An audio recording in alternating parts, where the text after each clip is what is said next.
start whenever we feel like it. Yeah. Um, Hi, I'm Becca, pronouns she, her, hers. And I'm Josie, pronouns they, them, theirs. They, them, theirs, and we're your judges. And this is By the Cover podcast. A podcast with much better sound. Ooh, back in the studio. And you can get those nice reverbs from that sound. Yeah, definitely reverb is the word there. But yeah, no, we're very excited. We're actually just talking today about how we excited we're to be sometimes back talk at the shop. once at least during a day. During a day. But that we're really excited to be back in the shop, in the studio that's in the shop at Waco at Franklin. Shop on Franklin. We're going to do that again. You're doing great. We're going to do that again. Thank you. But yeah, no, we were talking today that we're really excited to be back here in the studio at the shop on Franklin. That's going to be the take. We're doing it. We're moving on. And yeah, we're incredibly grateful to be here, to have Mike monitoring us, making sure that we don't go too crazy. Don't go nuts. Oh boy. Okay. All right, here we are. Yeah, no, we are here. Listeners, it's another episode of it's a deep dive into Amazon book review culture. Yeah, we're gonna dissect some book reviews. Becca, what do you got? I'm gonna take you on a vacation because we can't do that right now. So today I have for you Drunk on a Plane: The Misadventures of a Drunk in Paradise, Book 1 by Zane Mitchell. I have had this book in my pocket, kind of just tucked away since before we were just kind of making jokes and making each other laugh about this one. Oh, really? Yeah, I had it on a note in my phone that I found recently. And I've been suggesting that I read this book to you for a few times. You haven't chosen it. So now I'm choosing for you. So, I'm drunk.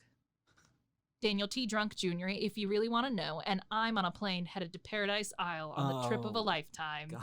His last name is Drunk. Yeah. The occasion? Drunks in Paradise. Yeah, Drunk on a Plane. Drunk on a Plane. You probably found the milieu of kind of the whole series' titles. Drunk on a... Oh, okay.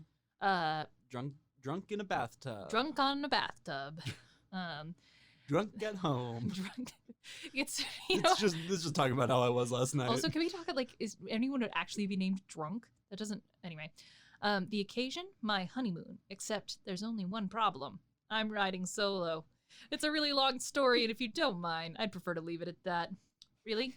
Yeah, I actually hope I don't get any exposition. That's the end of the book. Actually, we've read it all. I don't want to know anything about this guy's story. Really? You must know? Fine. I get it. You're the nosy type. Here's the abbreviated version. I came within an inch of marrying a cheating slut. Ooh. There. Get the picture? Good. But that's not what this story is about. This story is about what happened after I got to Paradise and a dead body showed up in my motel room. I like that they got a motel. And of course, drunk in a motel. The cops tried to blame it on me. And then drunk in a cop car. The actual murderer decided that they wanted me dead too. Fuck. Drunk in the grave. The hits just kept on coming. And to top it all off, this woman started following me around the island and she couldn't seem to keep her hands off of me. But not in a good way. Wait. I understand that the good way is probably sexually. But I don't think that there's ever been a situation where I would say oh, this person just couldn't keep their hands off me and I was not communicating in the bad way. You know? Yeah, I mean, I guess kind of with the setup that they've made of drunk. I don't know, maybe was worried. I don't know. Who knows? So if you're interested in a bit of Caribbean-flavored action and adventure with a hint of sexual tension, a dash of unapologetic profanity, and a kick-ass ending, then this is your book. I don't know what happened to my voice when I said ending, but it was not good. Ending. If you're looking for the next best piece of literature since...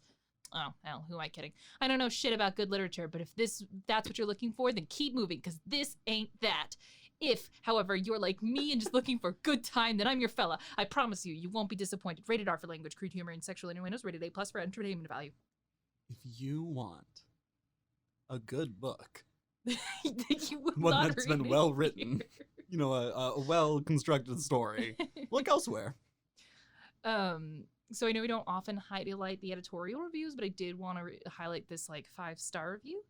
Funny to the point of embarrassing. Sitting in a coffee shop with the book laughing out loud. One of the funniest, best read books for a while. But I just really loved funny to the point of embarrassing because that's the bolded part of it. So I was like, oh, is that going to be the title of this review? Funny to the point of embarrassing. Also kind of strange. With the customer images of this book, there is a man who is standing on a ship before sunset. And it's kind of a stereotypical white bread guy. That's kind of something I'd expect to be with this book. And then the one other image with this book is a cosplayer in barely nothing. She's got red hair. Let's see. Let me. Yeah, she's got red hair. And is wearing a cosplay of a character that I don't know. What? But she's pretty much in a bikini. Right. So I don't really know. In a fantasy bikini. Yeah, a fantasy She's kind of got she's got bracers almost on her arms. No, it's definitely supposed to be armor, right? We can agree on that. Right. Fantakini. Yeah. So, Gulf Coast Texan. Gulf Coast Exan, actually, because there's no T's there, so it is Gulf Coast Exan. Gulf Coast Texan. Coast Texan. Coast Texan. Coast Texan. Drunk. What's in a name? This is 5 stars. A drunk by any other name would still be just as drunk. Police officer Danny Drunk self-imposed 3 years of celibacy. Oh my God, what is celibacy? Is about to be forever changed until it is forever changed by his now ex-fiancée, who on the day before their wedding was caught in the act of being not celibate. Since I just want to know why he needs to be celibate. The anti-celibate. Since the honeymoon, it's the new wave of incel. It's the anti-cel. No. 2020 can't bring anything worse than it already has, and a new incel might be it. Since the honeymoon was paid for, he decides to travel onward and alone to the Caribbean island paradise of his wedded dreams and immerse himself in booze and women, and not necessarily in that order. Yeah. Why do we specify? I didn't think that it was in that order. Through a couple of chance meetings on the flight over, he quickly finds himself a person of interest in murders, international theft of cryptocurrency, and a rogue CIA agent named Natasha/Nicole. Drunk on the case. Drunk, fearing life in a third world prison. Whoa. Drunk in prison. Quickly launches into his own investigation, and with the help of Al, an elderly gentleman who is a lot sharper than he looks, and the rogue CIA agent cause much mayhem themselves and bring grief to the bad guys. This book is funny, well-written, and has a solid, fast-moving plotline. This promises to be a series that I will read for as long as the drunk stories are told. Oh, because like a drunk story. Like a drunk story. Like from when you were drinking. Eves H. Vrylink gave it 1 star with the title Neanderthal. The main character in this book says to a random woman on an airplane, "I'm federally licensed to go down on your landing strip." No further comment.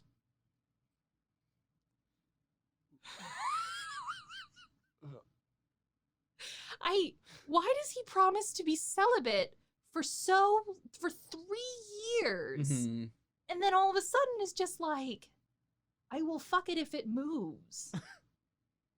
I think it also needs to be a woman. B-Man gave it 1 star. Do not waste your time. Mm-hmm. One wants to respect the efforts made by a writer, but this is just a waste of time. One wants, but one cannot. Protagonist is horrible. The only thing the author really concentrates on is the protagonist's pecker throughout the story. There is no redeeming qualities. I think you mean his landing strip. No, it was her landing strip. Oh, I thought that she was going down on his landing strip. He says I am federally licensed to go down on your landing strip. Oh. I guess maybe that makes more sense.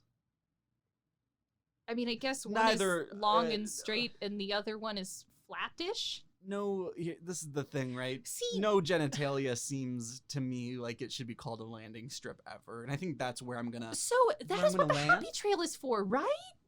Like what? Like the happy trail is the landing strip, and then this got Mhm. real rough. Yeah. Unfortunately, What- ruining what's- one. what- I don't What's think the the dip would rest be of the it, airport. Becca?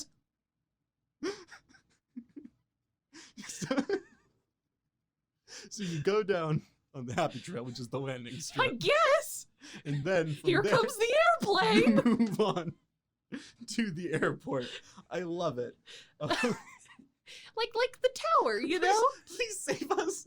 Okay, unfortunately, ruining what could have been an acceptable mystery. I have wasted more money in a bar than the price of this junk, but the time to get through the 33% of the book is lost. How much does the book cost? This one book will cost you $2.99. Yeah, I don't know why that I guess thing happened with my voice. You have wasted more money in a bar if you've bought one drink And at one a drink. bar. And just the world's cheapest drink, you know, $2.99. $2.99. Yeah, I mean, like unless you're going for like happy hour and not tipping, in which case you're a terrible human being. Tip your servers. Tip your bartender. Do it. So Kindle customer was surprised with 2 stars. When I started this book, I was intrigued as it is told from the point of view of the main character. However, in the first few chapters, he has gotten drunk, thrown up, not brushed his teeth, or showered in 2 days, and comes to a young woman on a plane just outside the plane lavatory in a very non-PC manner. I did finish the book, but probably would not follow series. He does sound like a Neanderthal.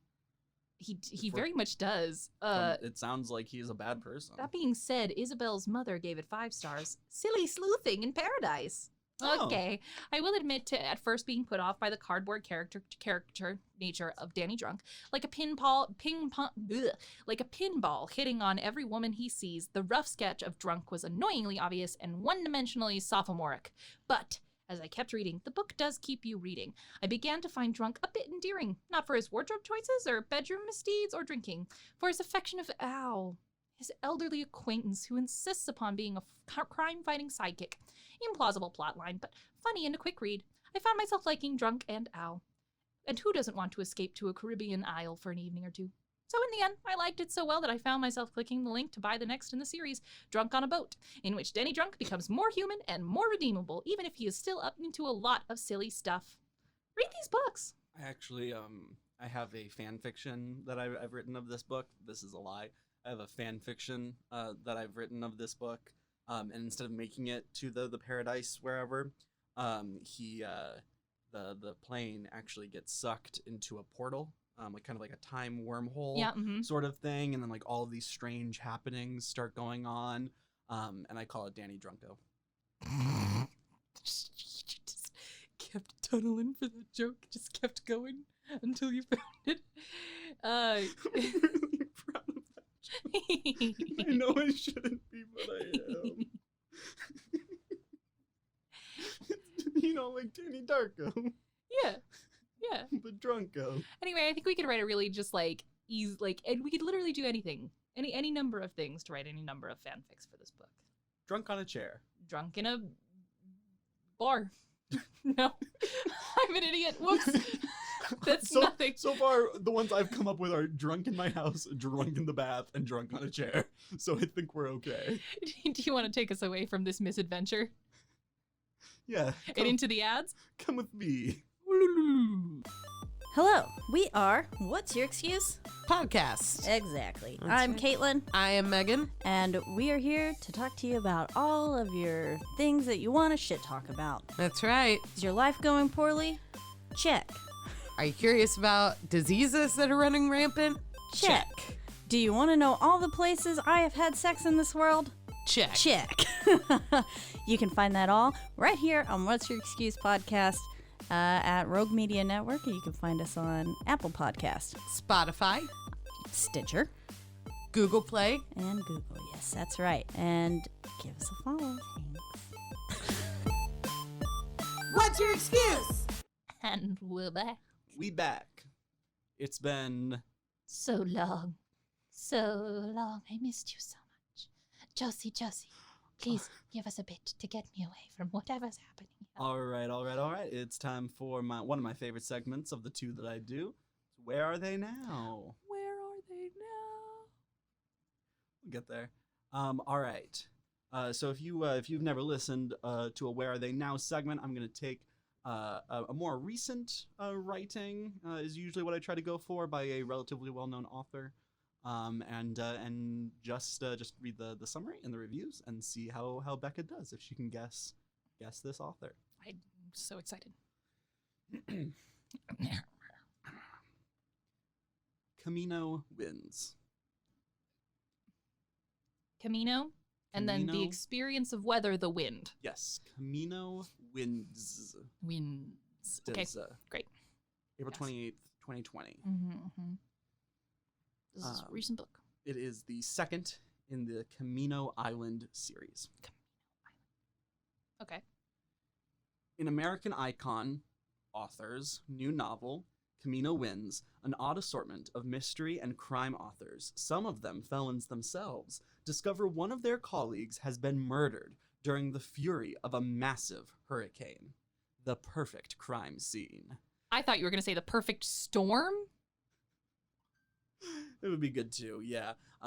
I've always thought that in the middle of a hurricane, I should go out and murder someone. Since officials are preoccupied with the aftermath of the storm, the authors set out to solve the mystery themselves, in the type of wild but smart caper that this author's readers love. Okay, James Patterson. No. Damn.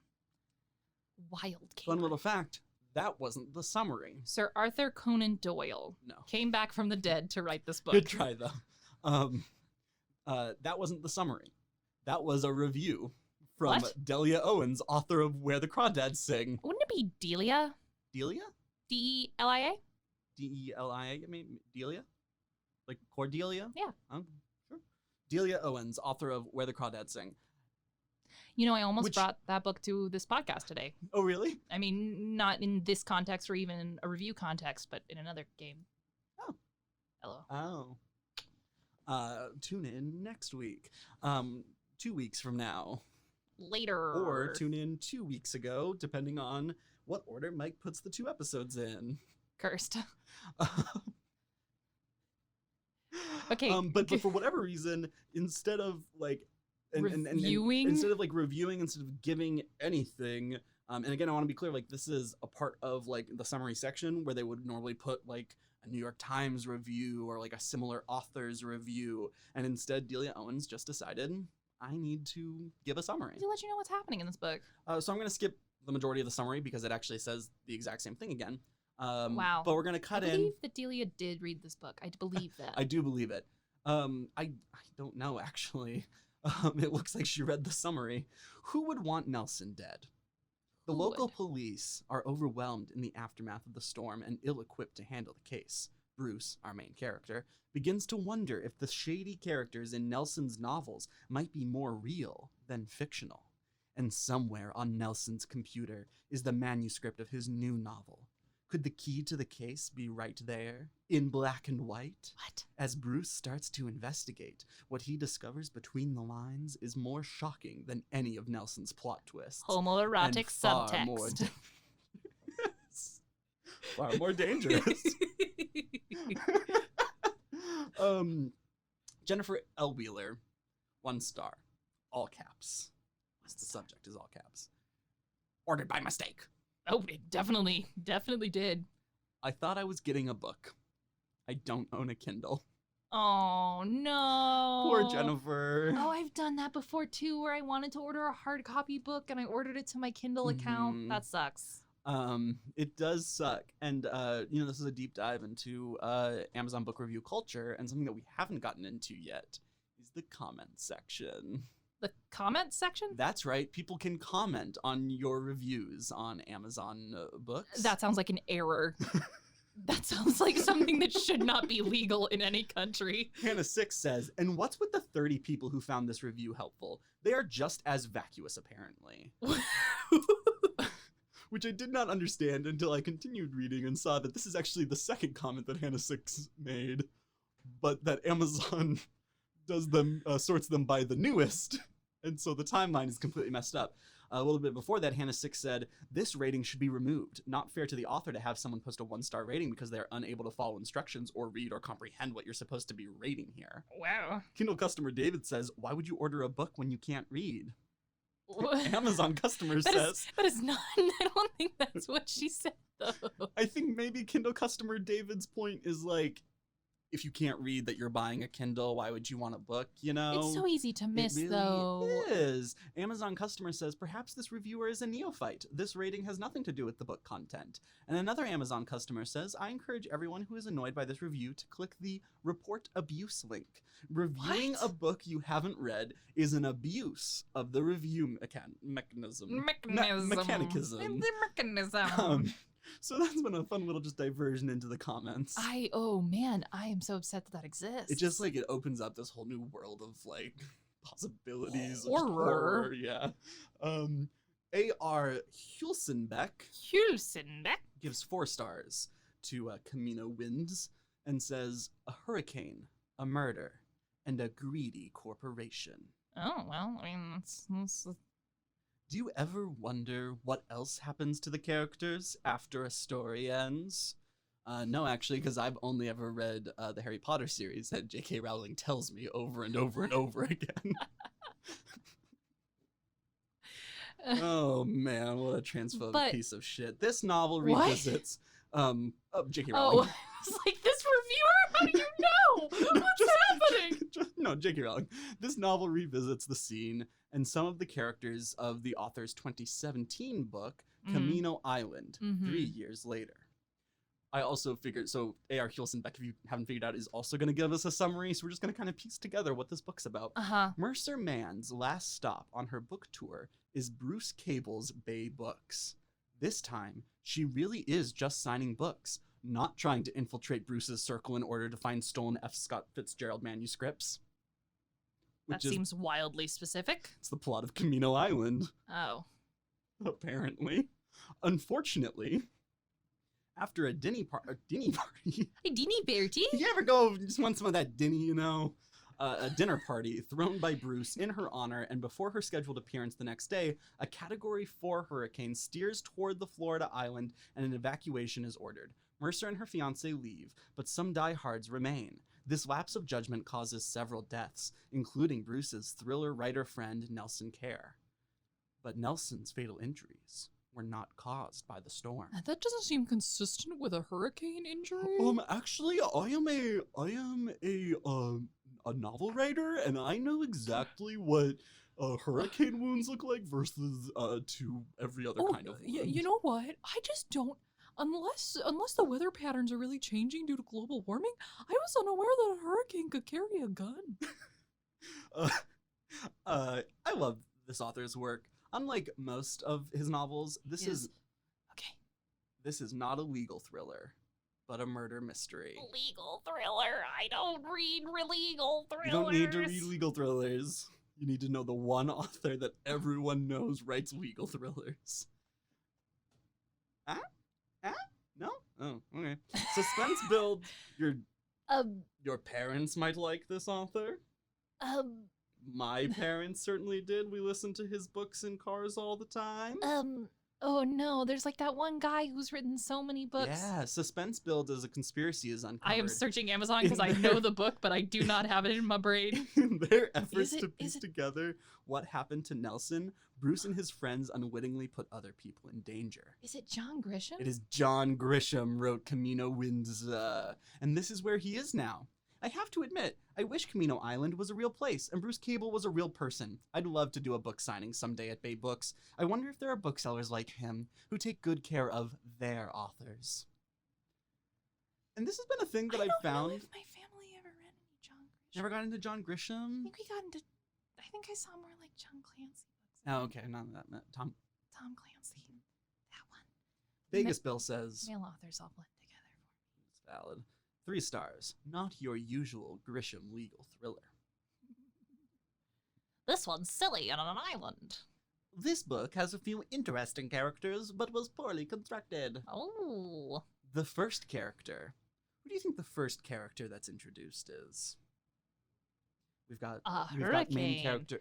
Hurricane Maureen. You're right. That's the first character, Hurricane Leo, which strikes Camino Island at the beginning of the book. Held little interest for me. That's right. The hurricane's coming to the island. Like, I'm gonna get it. I'm gonna get this island finally. I'm a hurricane. Doop doop doop. First day of life. Going to destroy this island. Doot doot doot. It's a Friday. Doot doot doot. Yeah.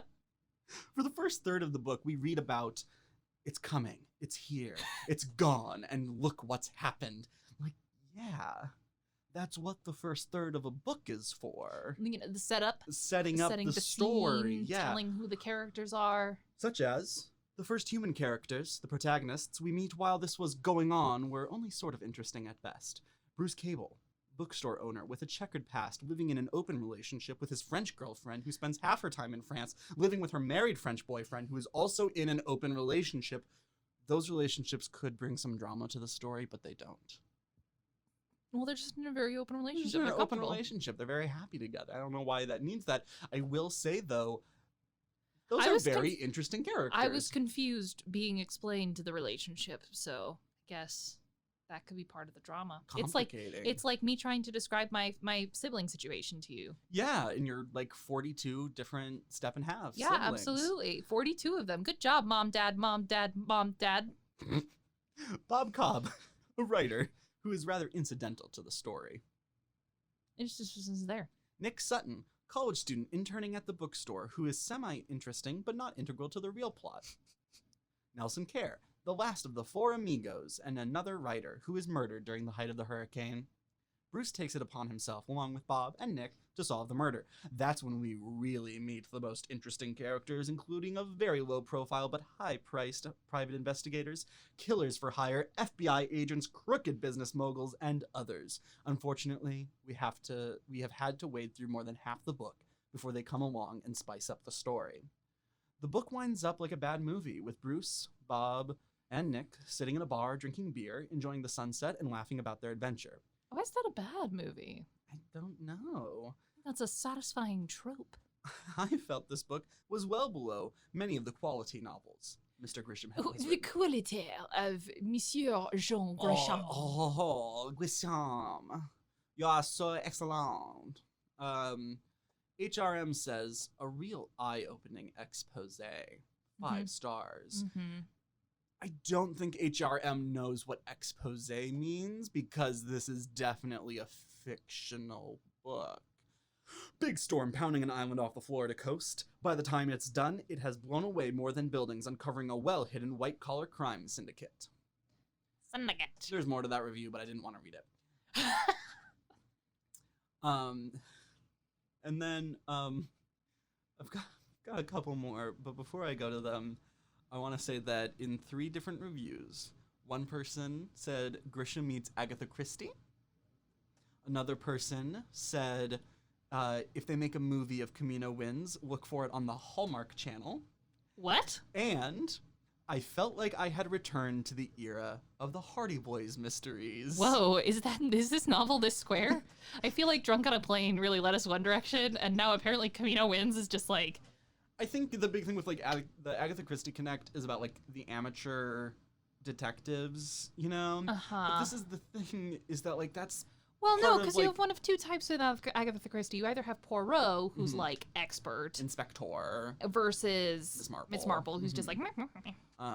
Or you have Everyone Dies in the case of And Then There Were None. Oh, everyone dies and then there were none? Well, that's the title of the book. Bummer. Yeah. Yeah, it's a good book. It's a good, I like it. Used to have a really racist name, and then it got another racist name, and now it's... And then there were none. Stick with law, says Rec Reader, 2 stars. This book sucks. John Grisham is at his best when he writes about what he knows, which is law. This is not a legal thriller. This has little to nothing to do about law. Maybe Grisham needs to hang up the pen, parentheses, quit writing. Thanks, Rec Reader. Wow. Thanks for letting me know what you meant. That doesn't seem constructive. That seems mean. Well, you know what he wants Grisham to do? Count his money, coach Little League, and ride off into the sunset. Oh my god.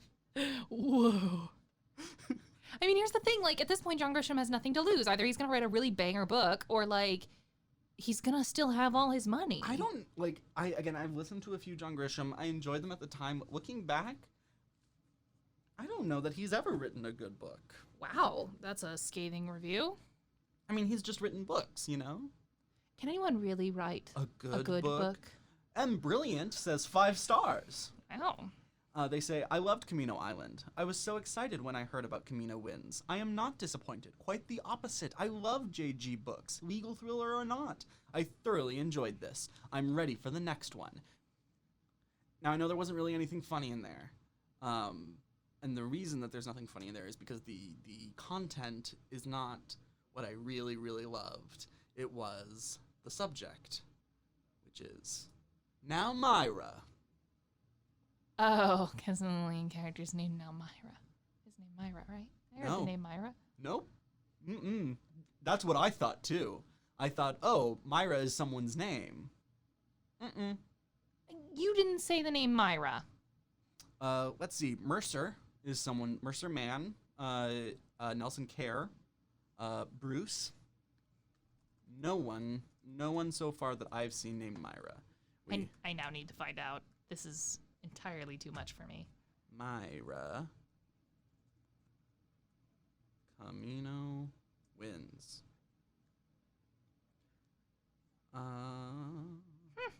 Yeah. No. Heard the name. Yeah. I don't know. Wait, hang on. I have found the book on Google Books, and it is true. Someone is named Myra. And in fact, now Myra, Lay said softly, will not be prying. About 5 lines later, now Myra, that's a touchy subject.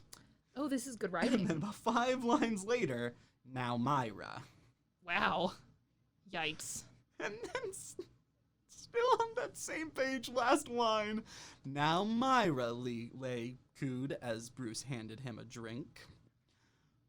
So There is a Myra somewhere. there is a Myra, and someone says now Myra a lot. It's a catchphrase. It's a catchphrase.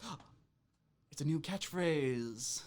Hey everyone, and welcome to By the Cover Podcast. It's me, Josie. Now Myra. That worked for you. That worked. Now let's hop into the ad.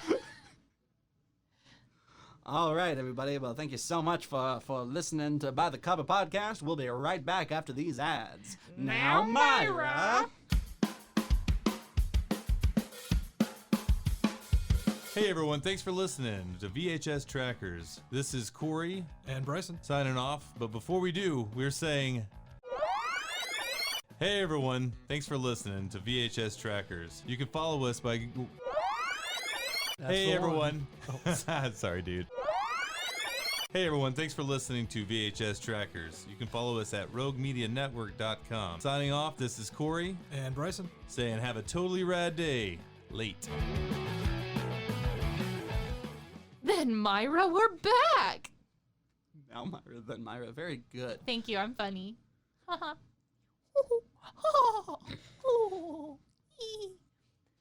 Are these good ear sounds for everyone? I'm having a great time. All right, Becca. I'm so excited for this book today.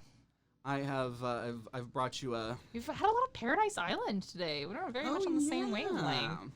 We're gonna be cutting away though. We're gonna be cutting away from Smash good. paradises and right into dark. I don't know. Now from the paradise straight into the hurricane. I don't know. Who can save us now? Brand new superheroes and their amazing short stories Oh no. by Owen King and John McNally. I want to be clear, they are the editors and collectors of the short stories. They found these short stories on shrapnels of Yeah, just kind of literature. like yeah, I don't know. book grenade shrapnel. My new This character. is a paper. The book grenade shrapnel here to recruit you for the the fighting forces. There you go. 22 of today's most talented writers and comic fans unite in Who Can Save Us Now, an anthology featuring. Did I say those words right? Yes, you've said them They correctly. felt so bad in my mouth. Anyway, it's an Did they? anthology. Yeah. It's featuring brand new superheroes equipped for the threats and challenges of the 21st century, Oh. with a few supervillains thrown in for good measure. Oh. Edited and with contributions by Owen King, we're all in this together, and John McNally, America's Report Card. Together. Who Can Save Us Now enriches the superhero canon immeasurably. Actually, it sounds like it's by it's about 22 stories is how it enriches Okay, it. but like how It adds about 22. How do you really measure how much How those do 22 you measure stories are really measurable narrow casting to? in pages, in word count, in cups of Red Bull and whiskey? Do you drink cups of Red Bull And usually? whiskey mixed together? No, and not Red Bull ever. My joke was about authors and how unhealthy they are, with mutations stranger than the X-Men, and with even more baggage than the Hulk. A lot of baggage. I mean, he's got he's such got strong big arms. shorts. He can. He's got big shorts, you know? He's big baggage. Lots of baggage. You know? Like if he's going on a trip. Yeah, no. So he has big, strong arms, so he can carry the suitcases. This next generation of we both made good jokes. This next generation of superheroes is a far cry from your run-of-the-mill caped crusader. From the image-conscious and not very mysterious masked meathead who swoops in and sweeps the tough girl reporter off her feet, to the Wow, meerkat. so fresh. Right? It's just new. Did you just say meat cat? Meerkat. It was a masked meathead, and now there's another superhero, the meerkat, who overcomes his species' cute and cuddly image to become the resident hero in a small Midwestern city. That's right, it's a real meerkat. To the silverfish. He's in the zoo, just like, crime seems wrong. I'm a meerkat. That's odd. You know, I'm here, I'm in the Minnesota Zoo, and I've noticed, crime exists. I should stop that. Anyway, the silverfish is the creepy superhero who fights crime while maintaining the slipperiest of identities. To Mana Man, who manipulates the minds of televangelists to serve his own righteous mission. Whoa. That's right. There's someone who mind controls televangelists so that they use the money that they've taken from people for good. Maybe? These protectors, and in some cases antagonizers, of the innocent and the virtuous will delight literary enthusiasts and comic fans alike. I like that they're acting like comic fans don't read. They don't. BJ, 3 stars, semi-super stories. Finally finished it. Who Can Save Us Now is good, not great. If you were to only read the best stories, it's a 5-star quality book. But everyone has their own opinion on which stories were best, so you're stuck. Excuse me. But everyone has their own opinion on which stories were best, so you're stuck reading them all and deciding for yourself. ... It seemed to me that a lot of the writers didn't quite grasp what a superhero story is and got totally of course. And to make matters worse... What? Off course. Off course. Of course. To make matters worse, their stories were long-winded.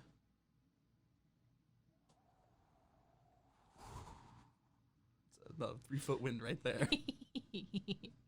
The book has 22 stories, 8 of which I thought were exceptionally written.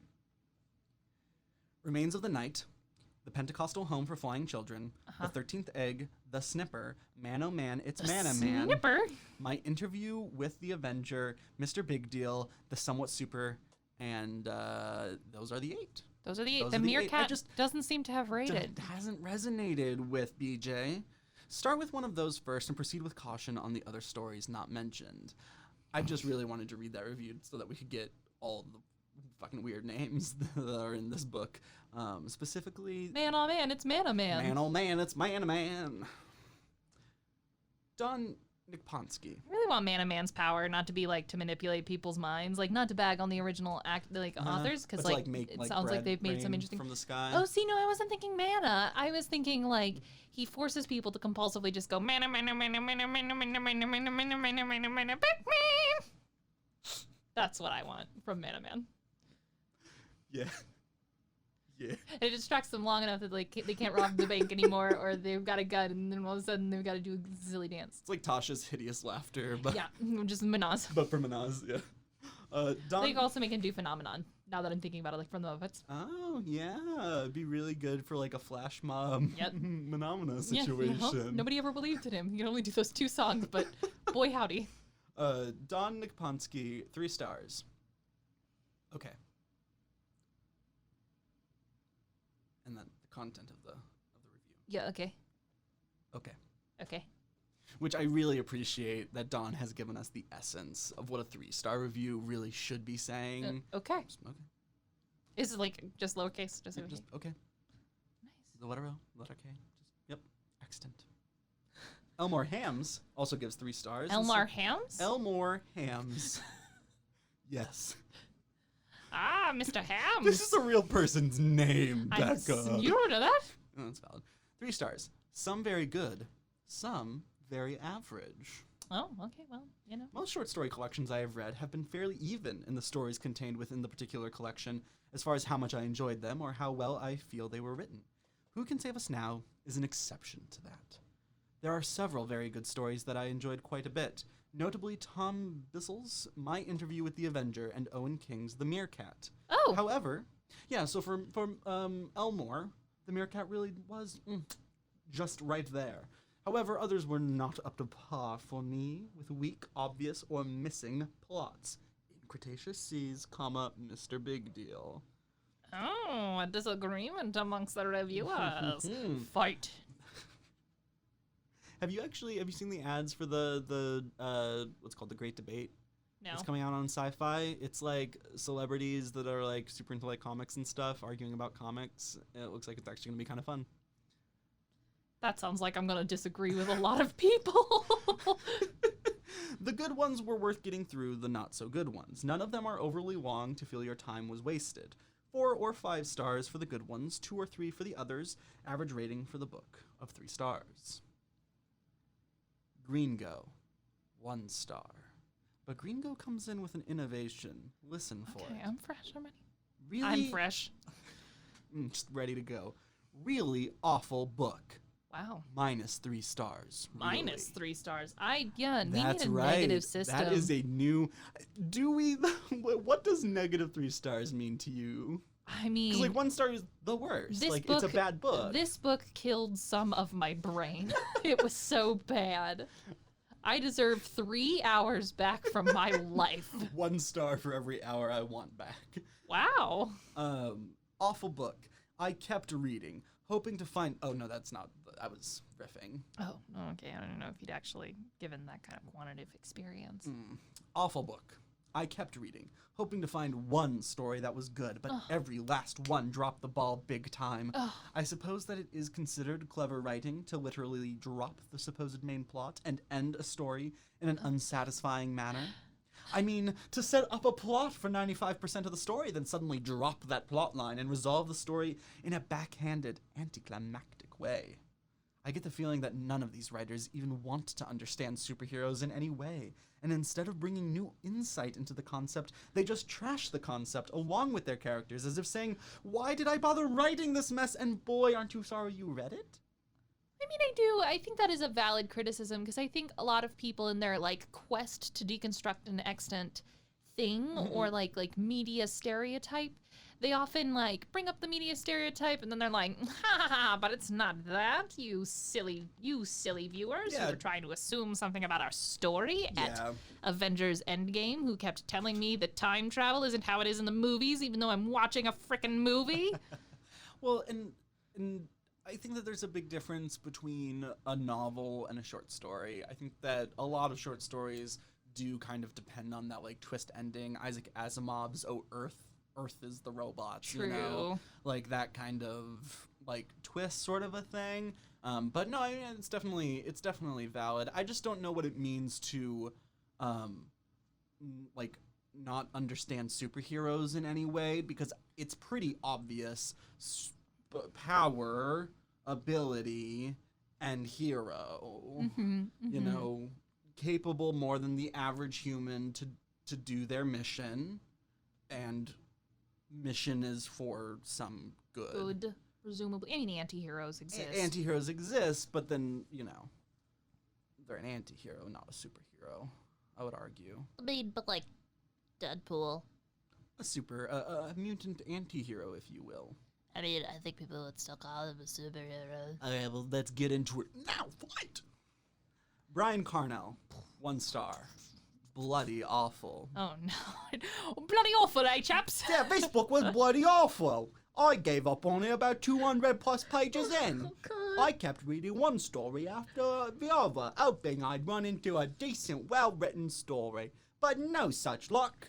Pretentious writing coupled with plots and characterizations straight out of some introduction to creative writing course at the local community college. Damn, I mean, that's like really shitty towards community colleges. I mean, just because you can't afford to go to a massive university because my dad doesn't give me money or some shit, or like your family doesn't have money and you want to go to school to better your life, like, doesn't mean anything, Chad. We do enjoy some classism from time to time. Got a little passionate there, sorry. Sam Quixote, 2 stars. Damn, Quixote. Review for part of the book. Who Can Save Us Now is a 2008 anthology of short stories by non-comics writers about superheroes edited by Stephen King's son, Owen. Thanks, Sam. Thanks. So I do think it is interesting that they've chosen non-comic book writers to write this thing. Yeah, it's well-known authors. It's well-known authors who like comics writing superhero stories. Okay. I bought this solely because of Scott Snyder's story, The 13th Egg, which he revealed in a recent podcast interview with Kevin Smith. Batman on Batman number 19, highly recommended, was the spark that set him on the path to writing superhero comics. So this is a review of that one story rather than the 22 stories as a whole. This is the weird thing, right? Is he says it's non-comics writers, but then That seems like a comic writer. Scott Snyder is a comic writer, or maybe has written one comic. Snyder's tale is set in 1946 and features Everett Batson, wink wink, a young man recently discharged from the Navy and returning to his small American town. Yeah, I think he writes some Batman stuff. Yeah, no, you mean he's written Detective Comics, Batman, Swamp Thing, and notably for me, American Vampire, which is one of my faves. He's returning to his small American town, back to his sweetheart and his loving family. But something happened to Batson when he was stationed overseas. He was exposed to a massive atomic explosion and was somehow the sole survivor. And now he's back home. His skin's burning all the time, and he's slowly changing. Snyder's writing is fine. I just wanted a bit more action from his story, which really isn't a superhero story. For most of it, we find out about Everett and his girlfriend's relationship while Everett and his dad make a speed racer for a local derby. It's only in the last page that anything resembling a superhero story emerges, like a flare, but just as briefly it appears and then disappears and the story's over. I was hoping to find a small gem in this short, a glimpse maybe, of a character in utero. What? It's because Snyder wrote this before he wrote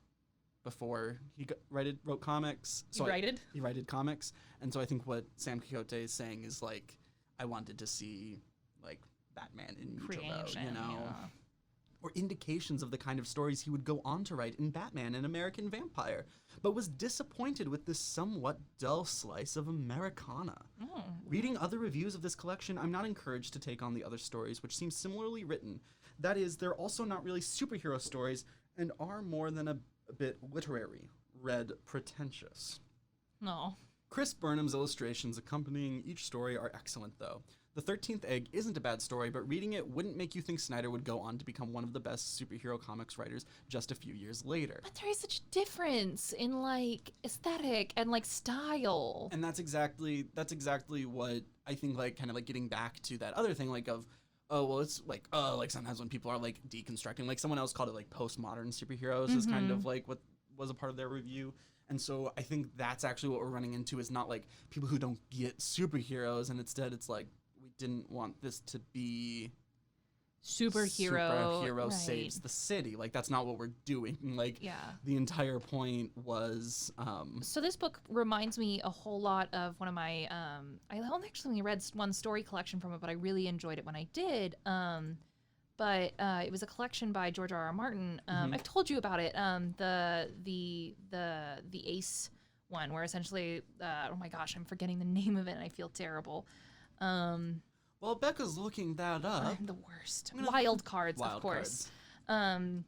But the Wild Card series is so interesting just in terms of like how they kind of explore everything. Like it really does run the gamut from like, this is a superhero, they're doing super things, and like everyone's a mutation, or somebody who's experienced the mutation for the first time. It sounds like they succeeded where this one failed because they advertised it as superhero, and then people were upset when it wasn't. Right, yeah, exactly. The fact that they put superhero in the subtitle, which, like, again, like, and, like, the summary and, like, superheroes for today's age, which, of course, the problem is that we are already dealing with superhero comics being set in today's time, so it doesn't, like, that is kind of a misnomer, but, like, I feel like the, Who Can Save Us Now Seriously, definitely though, shows, like if a the Thanos snap were tone, coming you in know? this year, I'd be like, yeah, I mean, literally that and more. Good God. Just like, bring it on, it's bud. fine, it's fine. We didn't like, have it's any of this canon. until then, but you know. Thank you, everyone, for listening to us talk. We like talking, and you like listening. So, Or at least do better. what a super healthy relationship we're in with our listeners. Yeah, so please drop a review for us. Don't base it on my mean personality. She's just misunderstood. She had a hard life. A hard life. 7 brothers. So she never learned how to wear a dress. 7 brothers and 7 brides. No, not that musical. Don't get But me yeah, started please, on that. please give us a review, and then also go check out all the other Rogue Media Network podcasts. Yeah, Josie was recently on an episode of What's Your Excuse? What's Your Excuse, which is absolutely hilarious. And not just when they're on. We on the one that I was on, we called Caitlin's exes, a few of Caitlin's exes, and talked to them, and it was surprisingly wholesome. At least for the one that answered and actually felt like he wanted to talk to us. Oh. But it was good. It was really good. You can also check out the Keep Wicked Loud podcast, VHS Trackers, Tragedy Plus Time equals Everything's Fine. There's so many. So many. Look us up. We're on Spotify. We're on We're a iTunes. rainbow of sound flavors. Come check it out. Listen to the rainbow. Taste the rainbow. Skittles Network. At Skittles, sponsor us. We are sponsored by Skittles, actually. We are I speak it into existence. two gays sponsored by Skittles, the first in podcasting history. I don't know. All right, Becca. Anyway, let's get to that bi-weekly devotional. The bi-weekly devotional, the drug book devotion. Every episode we go back to our roots, to Tammy Hogue. Oh, Lord of our dumpster, tell us the wisdom. From page 19 of the Dark Horse drug book. What does that mean? Don't let's start. Oh, I've been Josie, you've been Becca. I've been Josie. We're your judges. Bruce It's by the and cover.